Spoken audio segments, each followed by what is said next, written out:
Welcome to an episode of the Sparkles of Gold Astrology Manifesto podcast. My name is Nicolas Polymenakos, aka Sparkles of Gold. This is the weekly forecast dealing with the date of January 15th to January 22nd. And I will be talking about several astrological aspects this week. There's more than a couple things, actually. And I might stop on one of those things to go off on a side thought or two, something I thought about that came to me when I woke up this morning. I'm recording this late Sunday night, the 15th, around 9:40 p.m. Pacific time. If you have been listening to me, you know that the last couple weeks we've been dealing with Mercury retrograde in Capricorn and also Mars in Gemini retrograde, which that status changed last Thursday when Mars stopped going retrograde and started to move forward. I won't even say move forward, just stationed, as they call it, still last Thursday. And since Gemini is ruled by Mercury and Mercury is still currently retrograde, I heard a lot of stories and have stories in my personal life about major motions and actions that happen within that 24 to 48 hours after Mars stationed, from severing and cutting of relationships to bonding of relationships to arguments to good things, actually. Lots of communication and word displays, but all around movement and action. Now, this is important that I'm starting off talking about this because that movement and action and those themes are in play here this week. And I am going to take the stance of being conservative in recommending being conservative in conversation and in thought and movement. All of us who know the transits that are going on right now want things to move forward fast. We've been wanting this for months now. We've had the feeling of moving forward, but not actually on the physical space or in the mental space completely moving forward and seeing the results. It's still not happening, and I don't think it's going to happen and start to really get that feeling until something I will mention towards the end of this podcast. So just wanted to start off with that one to set you up. I'm going to say and start here on January 15th, Sunday. The moon is now in Scorpio as I'm recording this. It's getting closer to the south node in Scorpio, which is the eclipse story for the last more than a year now. It's always tricky when the moon's in Scorpio these days because of hitting that south node. And it's always going to touch upon a more internal protective power play that's going on in the Scorpio part of your chart. Some of you know that I've been talking about Scorpio and Scorpio rising stuff the last year. I have a connection to you all. I love you all. But I don't like when you start playing manipulative power games and weirdness with other people. So please stop that. I'm not saying you all are doing that, but that kind of stuff comes up with the moon connected to the south node. And this has been happening since the end of November of 2021. So at this point, you know that the places, habitual places you will go to that are in power and feel like give you power, but might fall into places that don't normally function anymore in your life.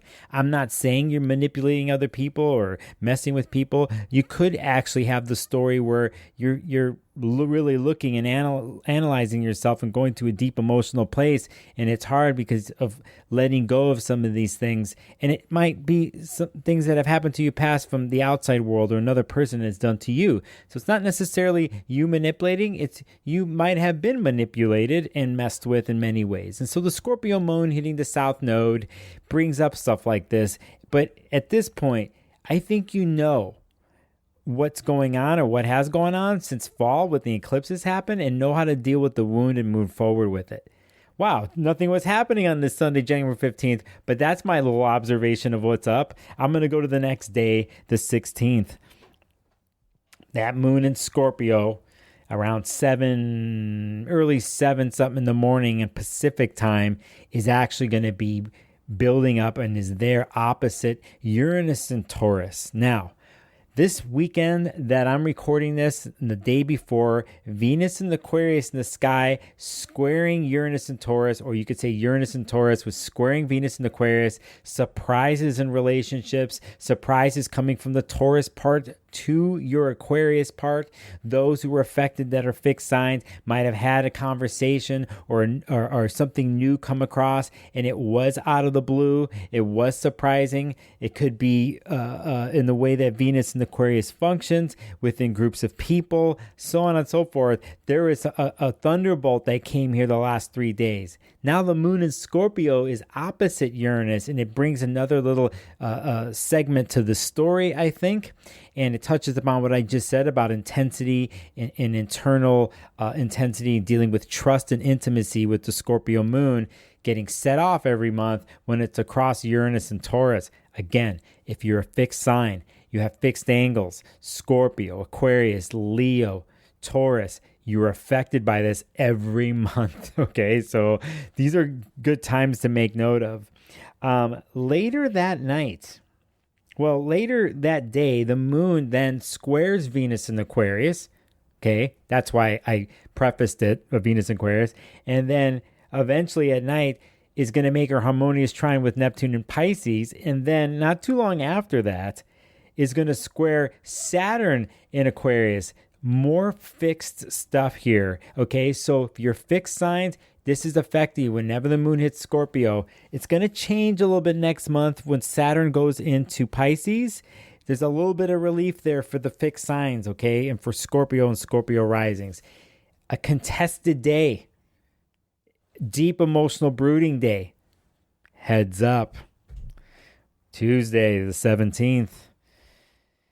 That moon finally in the morning, it goes in the Sagittarius. And so I could talk about the moon in a couple different ways here, but I'll bring up something that happens later on that night on the 17th of Tuesday, and the moon is going to be opposite Mars in Gemini. Here we are now, I think, into a place with this week that's connected to Mercury retrograde, that's connected to the Mars and Gemini station that happened the week before. It's not moving forward, Mars, the way we want it to, but it's stationary. It's still. And Mars is the moon in Sag is opposite that Mars to inflame the Mars. We already had brooding Scorpio moon the 2 days before hitting fixed signs. Now we have the story right back in our face about Mars and Gemini, which is connected to Mercury and Capricorn retrograde, which leads me to an important day this week. And it is Wednesday the 18th. Why? Because Mercury stops going retrograde and stations also early in the morning Pacific time at 8 degrees Capricorn.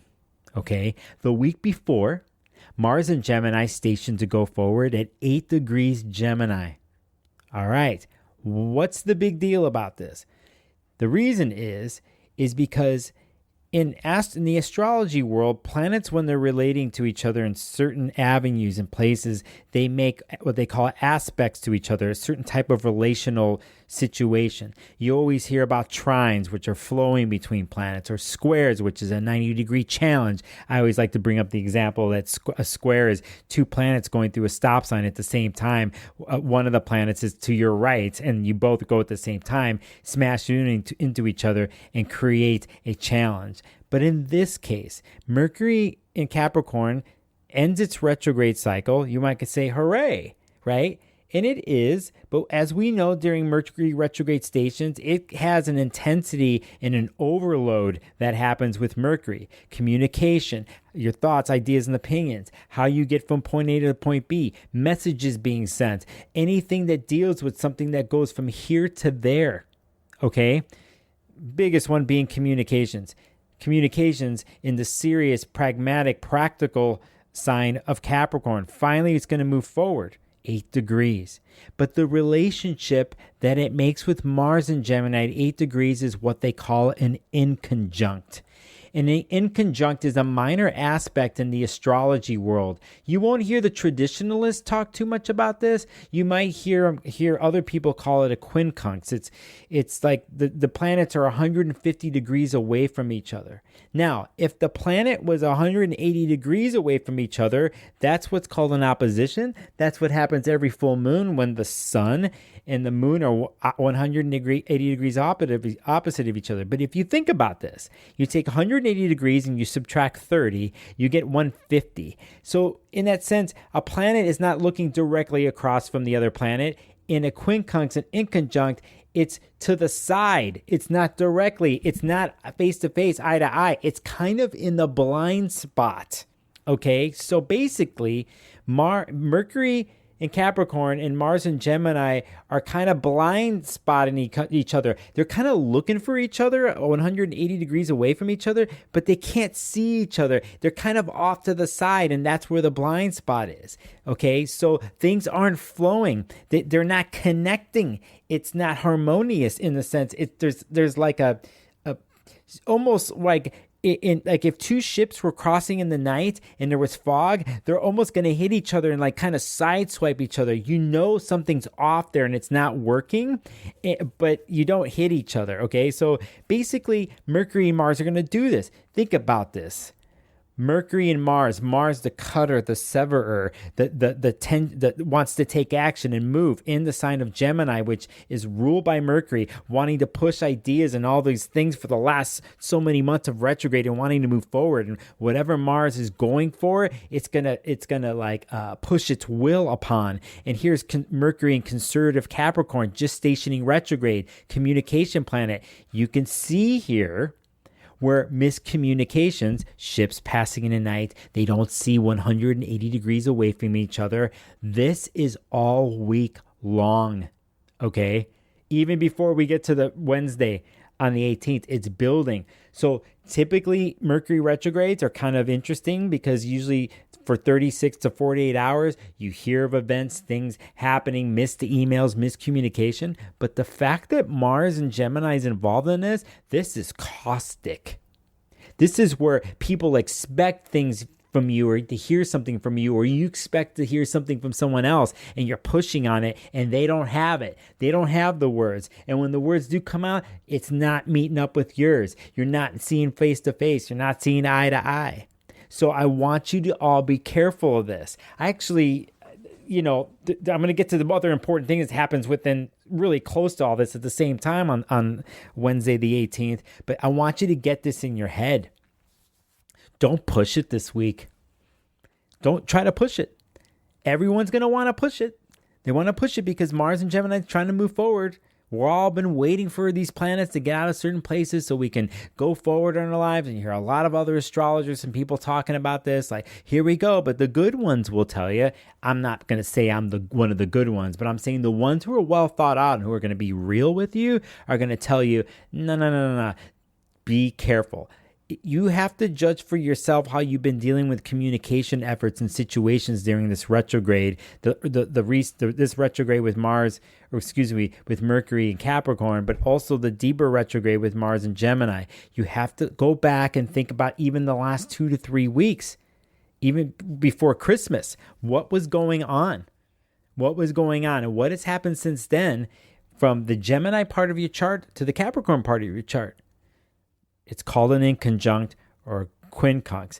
The traditionalist, if they use something like this, is going to be called a version. You can look that up. I'm just giving you a heads up.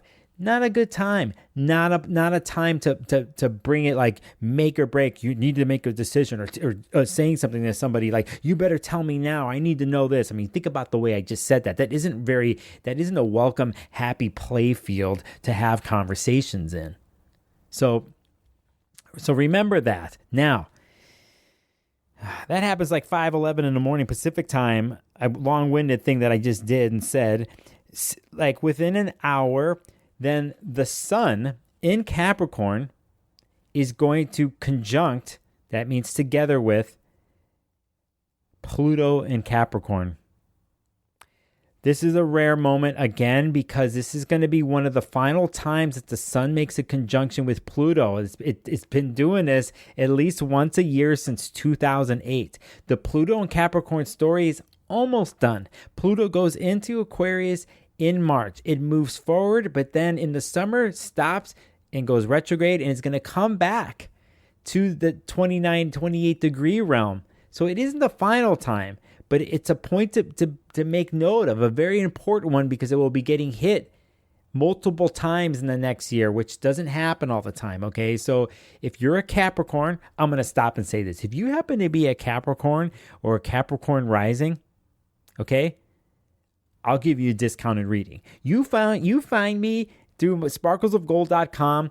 You can go to links on my Instagram and you'll see like readings in the form, or just find the email to get a hold of me. You tell me that you're a Capricorn. You tell me that you're Capricorn rising, and I'll give you a discounted reading, okay? So the reason is because y'all have been through it since 2008. If you have a birthday between the last several days of Capricorn, like the last week, you have had a year and a half, like major everything on the table. Your core self, your ego, and your will as a Capricorn is pretty much, in a sense, been decimated, destroyed. That's pretty extreme words I'm using. Or pretty much in another way to bring this to is in a regenerative state. It's being regenerated. Okay, that's the nice way to say it. When Pluto hits something, it's going to the deepest cores in the subconscious of wherever it's at, and it's bringing up what needs to be let go of and purged. There's power to be had here, power to be grabbed, but it has to do with the ultimate surrender of things in the past that were connected to your identity and core self that were powerful and that did work. That's a short version of a Pluto thing, but basically Wednesday, Pluto and the sun are together, along with the Mercury retrograde station that I just said earlier, a couple minutes ago, and you could see now the type of energy involved in the middle of this week. Not only is communication weird, but if it is said, it might be the coldest and harshest and messed up of truths. So you have, because of Pluto, okay, they're not really connected by degree, but it's happening by sign. So there is a power movement here, a power moment in the middle of this week, and it's all within hours. It's not just that day, it's for the week. And why do I say for the week? Because basically the next day on Thursday, the 19th, the moon is going to be in Capricorn. So here comes the moon, which is eventually going to hit the Mercury station at 8 degrees in Capricorn. And eventually down the line, when I get to Saturday, Friday night, Saturday, it's going to connect with Pluto. Okay. So you see the chapters in the story that I'm laying out. Okay. And it's bringing in intense, serious Saturnian emotion that's going to be filled with tension and miscommunication and power struggles and power moves, especially if you have planets at the, between 8 degrees Capricorn, 28 degrees Capricorn. That's a wide notch there, but basically, you Capricorns, you're feeling this. Cardinal signs in general too. We get into the 19th Thursday. It's like 11:11 in the morning. The moon goes to Capricorn. We get into Friday, and then we have a day a lot people are waiting for. If you're an Aquarius, Friday the 20th at 12:29 a.m. the sun leaves Capricorn, and the Aquarius freaky ass birthday starts. Wave your freak flag high, you weirdos of the zodiac. I love you so much. You're super freaks. You cannot help but break from the norm. We need you. What would we do without your examples, from busting out of the waiting game line and the normal line and the way the rest of anybody's going in a herd mentality, and you just can't take it anymore, and you need your space and you need to break free. That's the Aquarius, and the birthday start on Friday the 20th. And I'll just jump to the next big day. And I tried to build up a little bit of a story this week. Mars and Mercury in conjunct quincunx tension. Okay, to get to Saturday. Saturday the 21st is a new moon in Aquarius. Before I start talking about that, 7 7:52 a.m. Pacific, the moon in Capricorn hits that Pluto at 28 degrees, the place that the sun and Pluto hit on Wednesday about power plays. The moon hits it. And not only that, the phase of the moon right before the new moon is called balsamic. It is the ending phase of the lunar cycle, 8-part lunar cycle every month.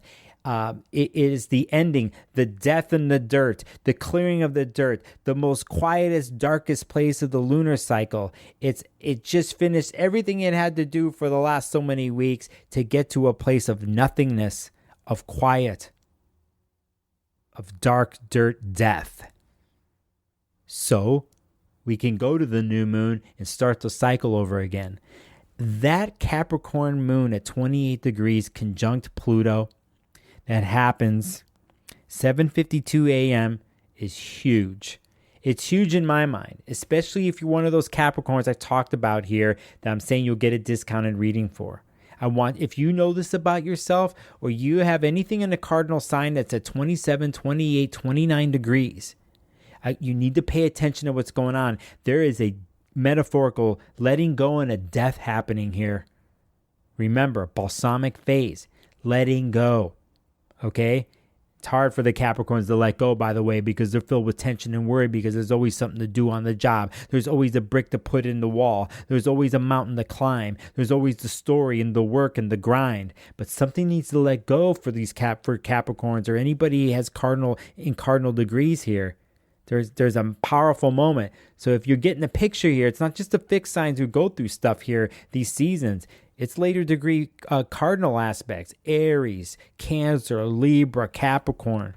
Not only that, 28, 29 degrees Aries is where the first eclipse in Aries is going to happen here later in the spring. That's for another podcast. And you can see how these things connect. Now, saying that, the moon goes into Aquarius at 10:28 a.m. And that day on the 21st, officially, we will have, and let me get this straight here, at 12:53 p.m., the moon connects with the sun in Aquarius, and we have the new moon at 1 degree and change in Aquarius. Now, in many parts of the world, the first new moon of the year is actually the new year. It's called the Lunar New Year. So some of us have celebrated the new year, obviously the beginning of the year, January 1st. But I'm telling you, the new year is happening now, regardless of the rest of the world's dealing with it, and I'm into it, but for a different reason. We had Mars and Gemini the week before start to move forward. We had Mercury and Capricorn on the Wednesday, several days before this new moon that I mentioned, station and wants to move forward. There's another planet waiting in a retrograde cycle still, okay, that's going to want to move forward. But here we have something new and refreshing and electrifying. And the new moon in Aquarius, I think, kind of sets a little tone here for the next month and a half in transits, something we actually finally been waiting for. Give me the brave new world. Give me the world where I can be my individualistic self, and I can put the ideas and the amazing out of the blue thoughts that I've had underneath and wanting to come out on a new moon. And Aquarius is going to want to show itself in a different kind of way. I don't know if I'm making the best explanation of this, but I there's a detachment too here, not the type of detachment that happened with the Capricorn moon and Capricorn birthdays, but this detachment embraces space. The Aquarius needs space to let things flow in their amazing honed in crystallized mind, crystallized being the word Saturn also ruling Aquarius. So there's freedom involved here, and there's an open space, and it's like the world is your laboratory, and let's put these new ideas and experiments into play. Now, at 19 degrees Aquarius right now is Venus, and Saturn is at 24 degrees Aquarius. This new moon is connected to Venus and Saturn. Saturn and Venus in Aquarius together is a solidification and a contract being signed. Saturn brings structure to the relationship story that Venus currently has and wants, with freedom and different ways of performing and doing relationships, new rule sets, rules being Saturn, new boundaries being Saturn, a different timeline of dealing with relationships, Saturn, relationships being Venus. So look to the Aquarius part of your chart for this new seeded moment that I think is very good. And sometimes when people hear or talk about Saturn, let's say on top of Venus, it can seem very restricting because Saturn is also a limiter, slows down time, deals with mortality, life and death, deals with responsibility and having to own up to something.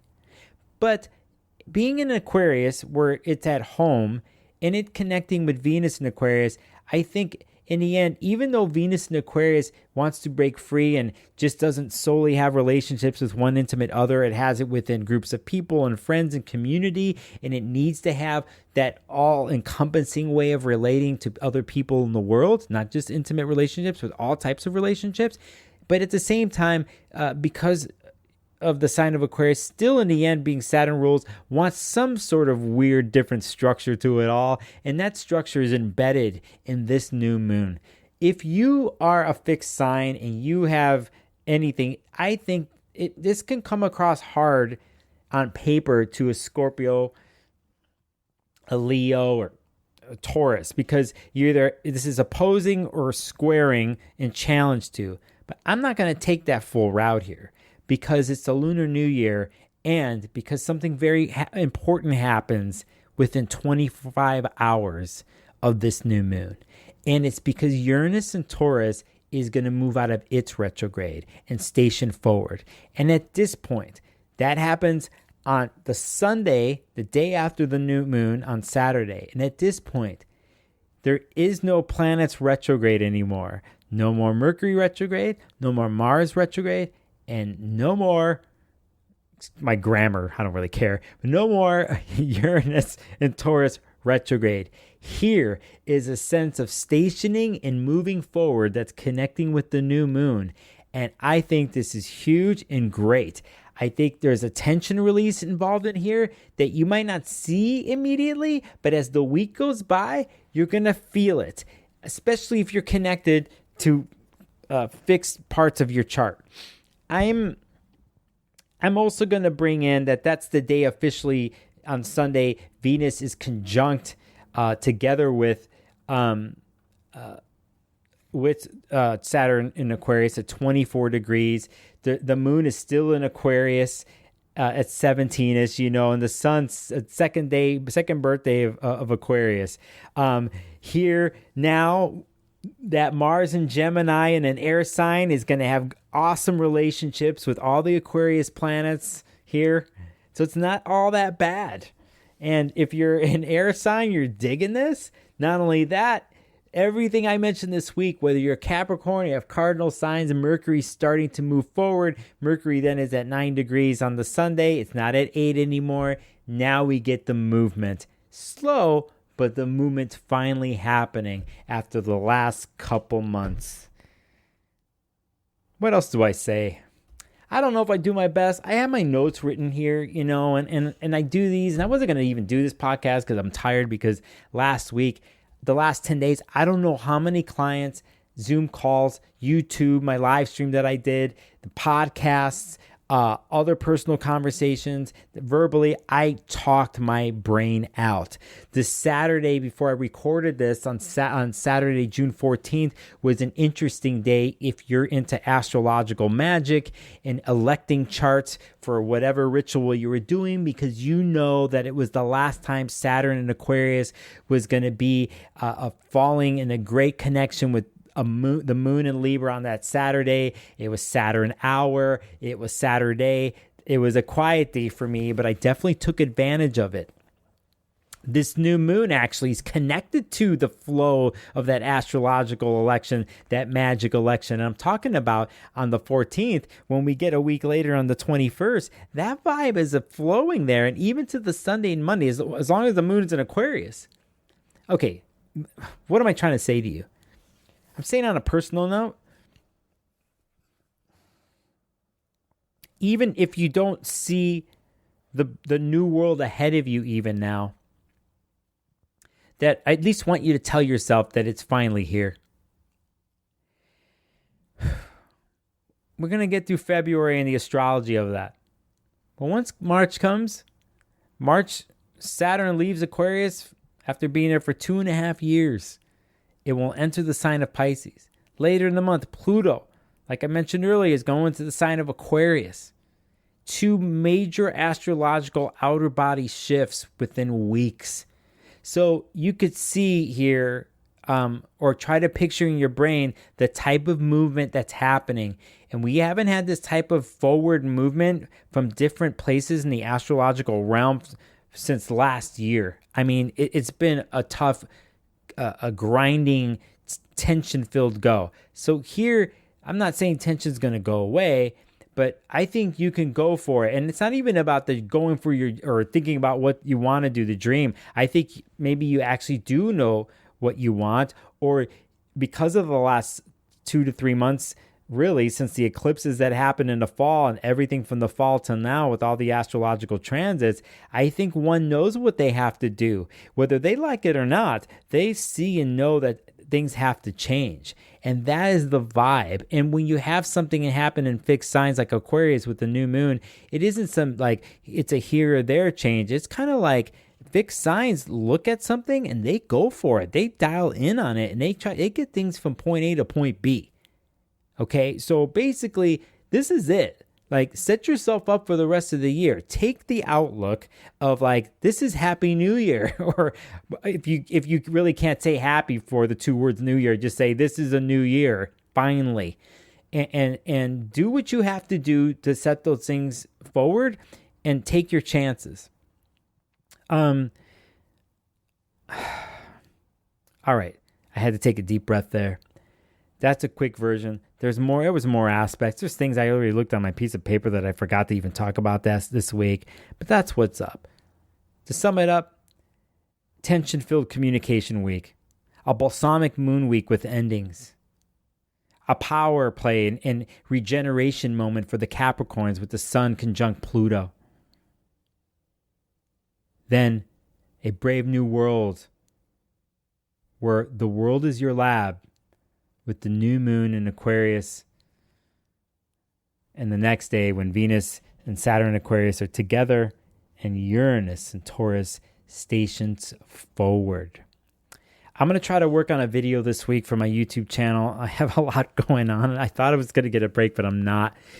I'm also realizing as someone pushing myself forward as an astrologer and doing podcasts and videos, there's always content because the planets are always doing something. It's just how much can I do, right? And that's the other thing too to remember. Like, okay, we want to move forward, but you want to be smart about the systems and the vessels that you use and the refinement here. It hopefully is in place for you to get the things done, to not overdo it or to spread yourself thin, or to get to a place where how come I didn't do this or I did that and I didn't do good enough. That's what's on my mind. But in the end, I'm ultimately confident in what I have to do, and I hope you can take that too into your world. That you wear that confidence on your chest. Use the Mars and Gemini that's moving forward. It's not going to be you're like, when's this podcast going to end? I mean, basically January 24th, finally Mars goes to 9 degrees. Gemini. So then it finally gets to that place, more than a week and a half of being at 8 degrees. You could see what I'm saying here. Things are moving forward. All right.